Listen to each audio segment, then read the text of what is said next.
வணக்கம் students.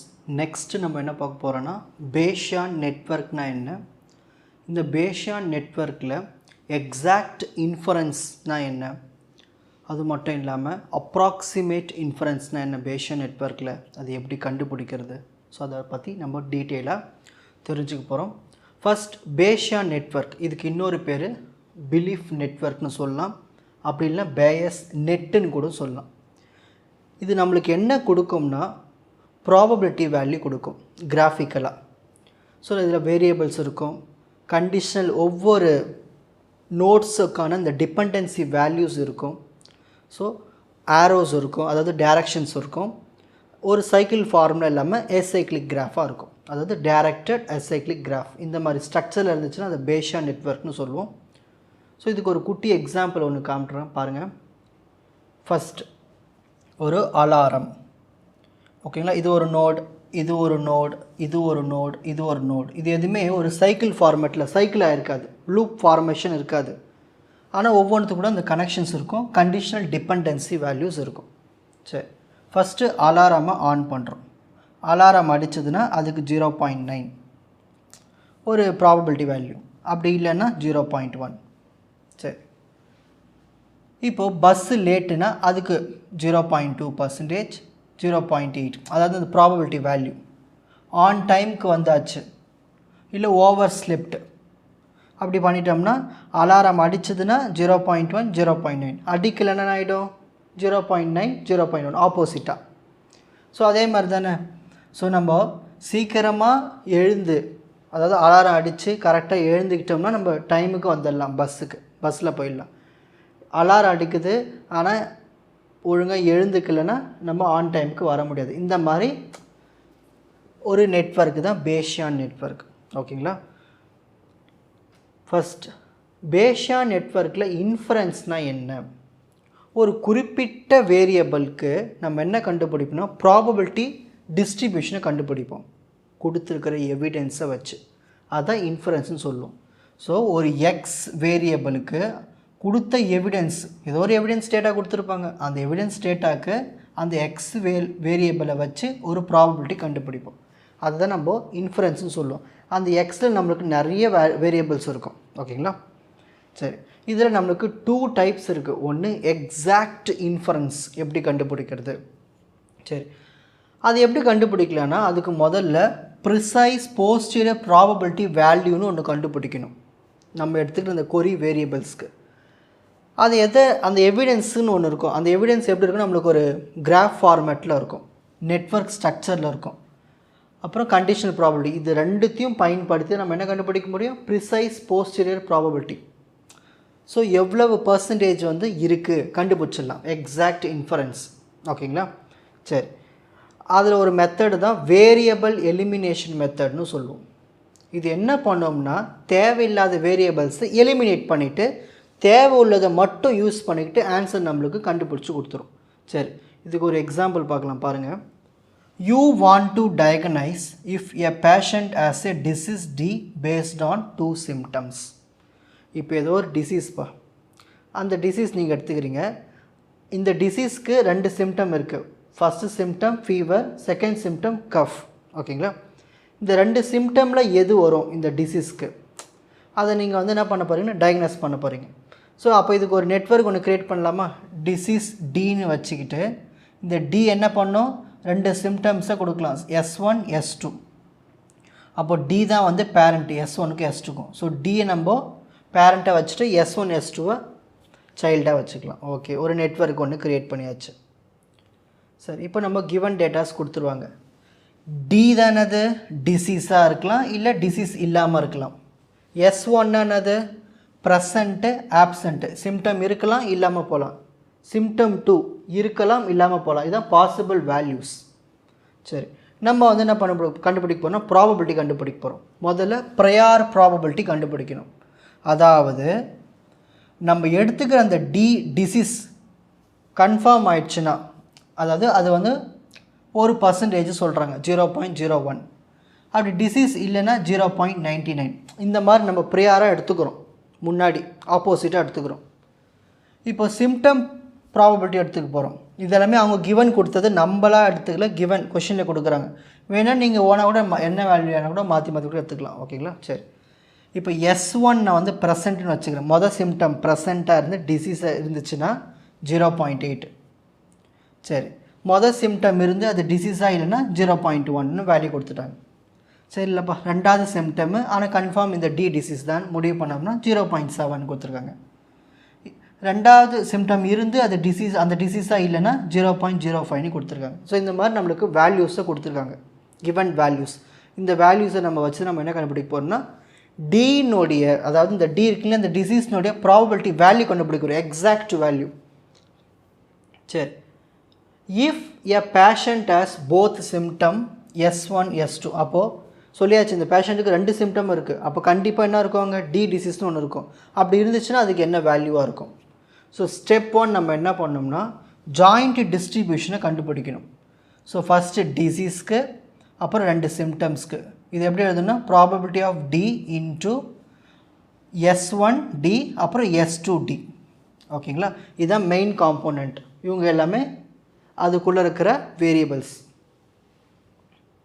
Next step 2, இப்போது D calculate பண்ண போகிறோம் வேல்யூ. ஓகேங்களா? டினது டிசீஸ். ஸோ டிசீஸ் இருந்துச்சுன்னா, ஸோ அப்போ டிசீஸ் இருந்துச்சுன்னா நம்ம என்ன பண்ணோம், கொஷினில் அங்கே கிவன் என்ன கொடுத்துருக்காங்க, டிசீஸ் இருந்துச்சுன்னா 0.01.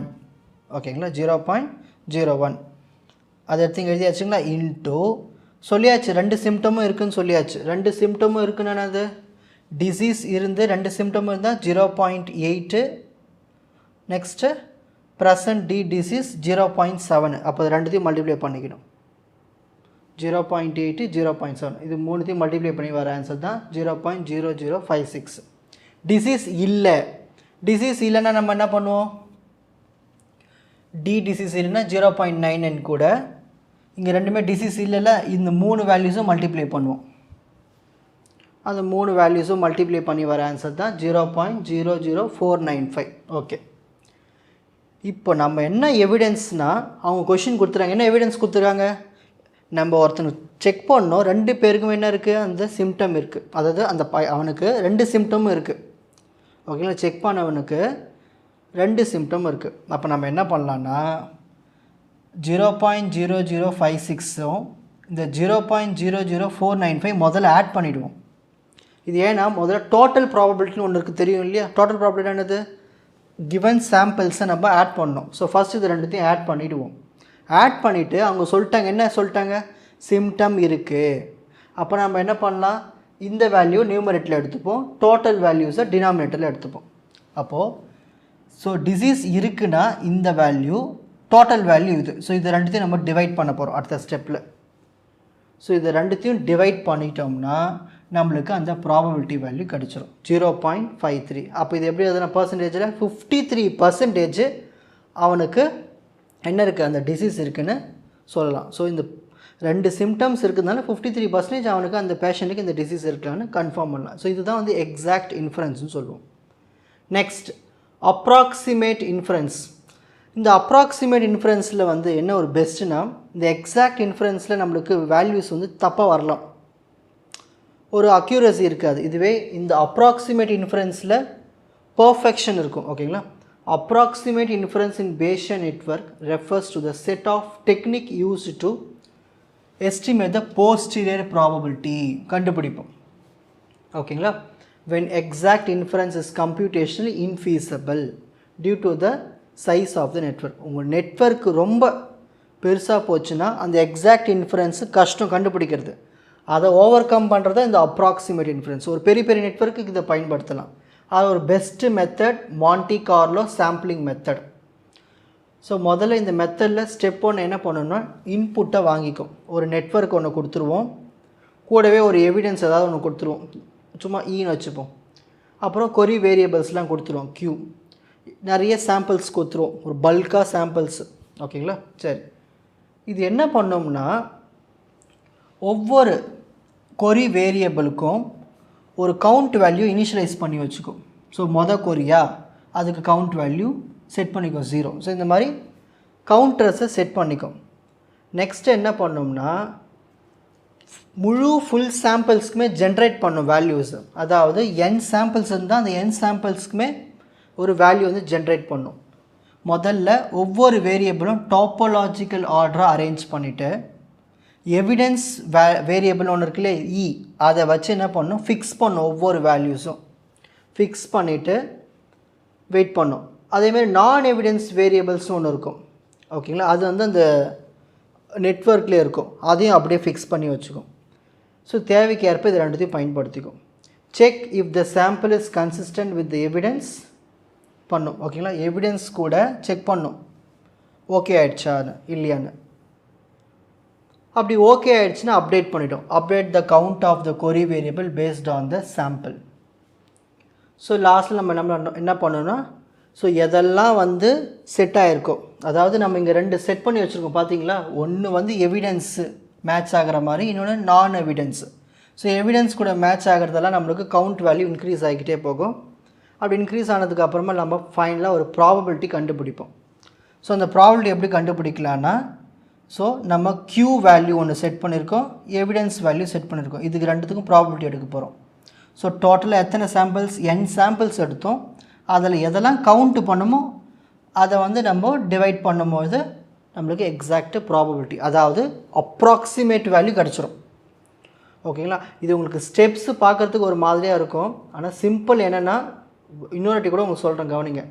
முதல்ல இன்புட் எல்லாம் கொடுத்துடணும், எவிடன்ஸ் கொடுத்துடணும், கொரி கொடுத்துடணும், சாம்பிள்ஸ் கொடுத்துடணும். இது என்ன பண்ணோம், முதல்ல ஒரு கவுண்டரை செட் பண்ணி வச்சுக்கோம் கவுண்ட் பண்ணுறதுக்கு. மூணாவது ஸ்டெப் என்ன பண்ணோம்னா, ரெண்டாக பிரித்து வச்சுக்கோம். ஒன்று எவிடன்ஸ் வச்சு, இன்னொன்று எவிடன்ஸ் இல்லாமல். எவிடன்ஸ் வச்சு செக் பண்ணி பார்க்கும், ஓகே ஆகிடுச்சுன்னா கவுண்ட் பண்ணிக்கும், ஓகேங்களா. இந்த மாதிரி ஒரு 10 சாம்பிள்ஸில் ஒரு 5 எவிடன்ஸ் பக்காவாகிடுச்சுன்னா, ஸோ நம்மளுக்கு நியூமரேட்டரில் இங்கே 5ன்னு வரும், டிவைட் பை 10ன்னு வரும். ஸோ ரெண்டு டிவைட் பண்ணி வர ஆன்சர் தான் நம்மளுக்கு ப்ராபபிலிட்டி. அப்போ இது அப்ராக்சிமேட் வேல்யூ, இதில் ஈஸியாக கண்டுபிடிச்சிடலாம். ஸோ கம்ப்யூட்டர் இப்படிலாம் பண்ணி தான் நம்மளுக்கு அந்த டேட்டாஸை பிரித்து கொண்டு வருது மிஷின் லேர்னிங்கில், ஓகேங்களா. இப்போது ஸ்க்ரீன்ஷாட் டைம்.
உங்களுக்கு இந்த கண்டென்ட் ஈஸியாக புரிஞ்சிருக்கும்னு நினைக்கிறேன். வாட்ச் அதர் எபிசோட்ஸ் இன் த appropriate playlist. Fuji silver academy strength success clarity. வணக்கம்.